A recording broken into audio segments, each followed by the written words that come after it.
आइए देखते हैं बैठचंद मजा आएगा। স্যার এই গ্রামে সবারই কারেন্টের বিল দেওয়া হয়ে গেছে, কিন্তু এই বাড়িটাতে অনেকদিন থেকে কারেন্টের বিল দেয়নি। আচ্ছা চলো তো দেখি।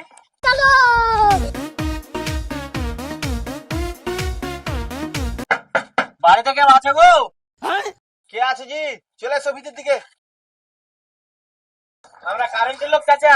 আচ্ছা ঠিক আছে স্যার, দাঁড়াও আমি চেয়ার নিয়ে আসি তোমাদের জন্য। বসেন স্যার এখানে। হ্যাঁ স্যার বলুন কি হয়েছে? বেশি কিছু না, আপনার বিলটা অনেক দিন থেকে বাকি আছে, আপনি বিল দেন না কেন? ও স্যার, আমার ছেলের বিয়ে ছিল তো তার জন্য বিলটা দিতে পারিনি।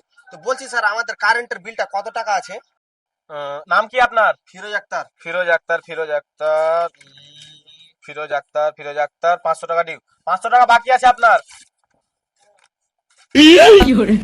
টাকাটা কাটলেন কেন? সুধীর ভাই তোরা ফের কোনটা লাইন কোটা দিস বে? তোরা তো কেটে কেটে দিস।